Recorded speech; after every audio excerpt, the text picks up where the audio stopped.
20 साल पहले बीबी का कत्ल 15 साल 20 साल पहले बीबी का कत्ल 15 साल बाद पकड़ाया पुलिस ने। पुलिस से पूछताछ रहा, मुझे पकड़ा कैसे।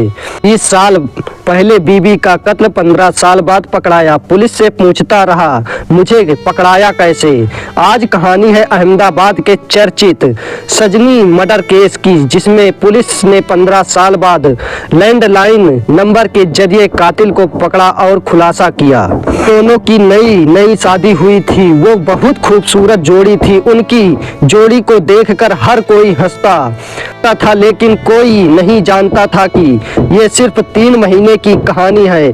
हनीमून पीरियड अभी खत्म भी नहीं हुआ था कि लड़की की हत्या कर दी गई। सामने पत्नी की लाश पड़ी थी। पति का रो रो कर बुरा हाल था। उसकी हालत इतनी खराब हो गई कि उनकी तबीयत बिगड़ गई और सदमे के कारण उन्हें अस्पताल जाना पड़ा, लेकिन वह कभी वापस नहीं आए। कहानी 21 साल पुरानी है। साल 2003 में केरल की रहने वाली सजनी नायर की शादी तरुण जिनराज से हुई। शादी को अभी 3 महीने ही बीते थे कि पत्नी की हत्या कर दी गई।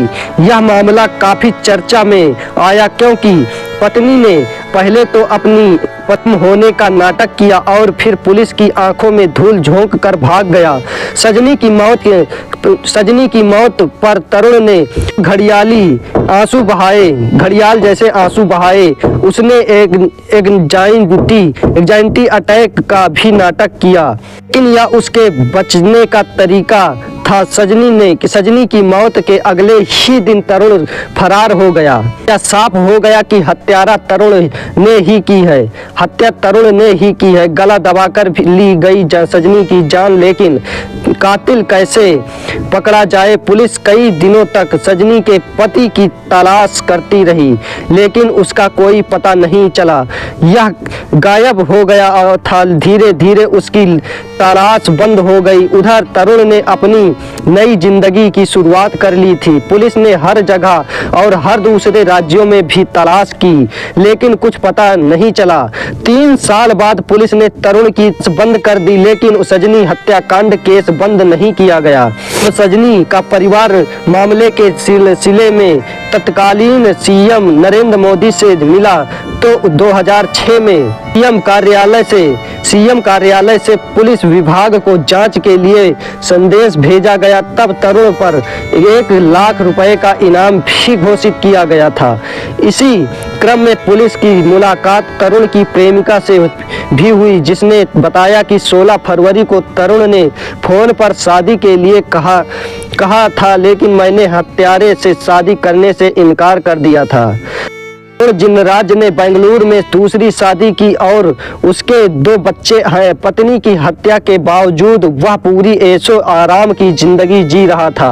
वह अपनी पत्नी और बच्चों के साथ विदेश भी गया। उसने अपना नाम विजय रखा। वह एक कंपनी में सीनियर मैनेजर के पद पर बड़े आराम से मान लिया था कि अब पुलिस उसका कुछ नहीं बिगाड़ पाएगी। लेकिन सजनी का परिवार सालों बाद भी अपनी बेटी की मौत को नहीं भुला पाया। इसी क्रम में पुलिस की मुलाकात तरुण की गर्लफ्रेंड से भी हुई, जिसने बताया कि 16 फरवरी को तरुण ने फोन कर शादी के लिए कहा था, लेकिन मैंने हत्यारे से शादी करने से इनकार कर दिया था। इसको कई साल बाद 2016 में पुलिस को तरुण की गर्लफ्रेंड से पता चला कि तरुण जैसे शख्स को उसके दोस्तों ने दिल्ली के एक मॉल में देखा था। इस बीच पुलिस ने दोबारा उसके करीबियों की कॉल डिटेल निकाली, तो पता चला कि बेंगलुरु के एक कॉल सेंटर के लैंडलाइन से को फोन आया था। जब इस नंबर की जानकारी निकाली गई, तो पता चला कि यह कॉल किसी प्रवीण पटेल ने की थी। पुलिस को शक हुआ और तो पटेल के बारे में जानकारी जुटाई। जांच के दौरान क्राइम ब्रांच को पता चला कि प्रवीण पटेल कोई और नहीं बल्कि तरुण है। हैरान करने वाली बात ये थी कि तरुण ने बेंगलुरु में दूसरी शादी भी की थी और उनके 2 बच्चे भी थे। प्रवीण तरुण का पुराना दोस्त था। इस सारी जानकारी के बाद तरुण को गिरफ्तार कर लिया गया। कोर्ट ने तरुण को सजा सुनाई और साबरमती जेल में बंद कर दिया गया। सजनी के परिवार ने भी राहत की सांस ली कि आखिरकार उन्हें 15 साल बाद न्याय मिल गया। लेकिन कहानी यहीं खत्म नहीं होती। तरुण जिनराज बहुत चतुर था। वह लगातार जमानत के लिए कोर्ट में अर्जी दे रहे थे। वह तरह तरह के बहाने बनाकर कोर्ट में जमानत के लिए अर्जी लगाता था। आखिरकार इसी 2023 में अगस्त में जिनराज जमानत पाने में असफल रहा। वह 4 अगस्त को जमानत पर जेल से बाहर आया, लेकिन वापस जेल नहीं गया। यह शातिर अपराधी एक बार फिर से फरार हो गया था। उसे लगा कि इस बार भी वह पुलिस को चकमा दे दिया। वह 2 महीने तक पुलिस से बचता रहा। कुछ दिन बाद अहमदाबाद क्राइम ब्रांच को तरुण जिनराज के दिल्ली में होने की खबर मिली और फिर उसे गिरफ्तार कर लिया गया। इस बार भी तरुण को अपनी मां को की गई कॉल की वजह से गिरफ्तार कर लिया गया। दरअसल सजनी की हत्या के बाद वह किसी भी बुजुर्ग व्यक्ति के संपर्क में नहीं था। उसने अपनी एक अलग दुनिया बना ली थी, लेकिन वह हमेशा अपनी मां से बात करता रहता था।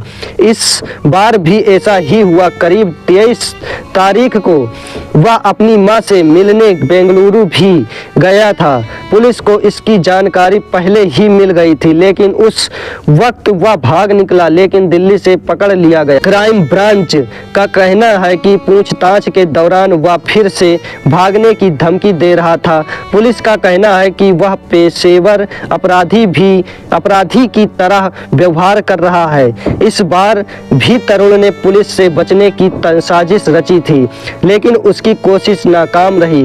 वह तरुण जिनराज से जस्टिन जोसेफ से तबीयत हो गया था। उसने अपनी दाहिनी बाह पर ड्रैगन का टैटू बनवाया था और हेयर ट्रांसप्लांट करवाया था। पुलिस का दावा है कि जिनराज मुजफ्फरगढ़ में 2 महिलाओं के संपर्क में था।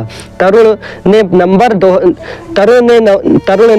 2003 में अहमदाबाद के एक बैंक में काम करने लगी। सजनी नायर से शादी की, लेकिन शादी के बाद भी वह किसी अन्य लड़की के साथ रिश्ते में था।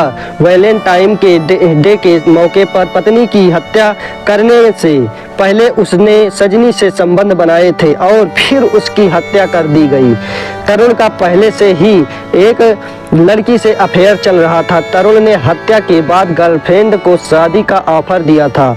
तो क्या इसी वजह से उसने अपनी पत्नी की हत्या या फिर कोई और वजह थी? इस कहानी में कातिल को तो पकड़ लिया गया, लेकिन हत्या की वजह अभी भी सामने नहीं आई। तो दोस्तों, ये वीडियो आप अपने दोस्तों में शेयर जरूर करें। वीडियो पर पहली बार आए तो वीडियो को लाइक करके चैनल को सब्सक्राइब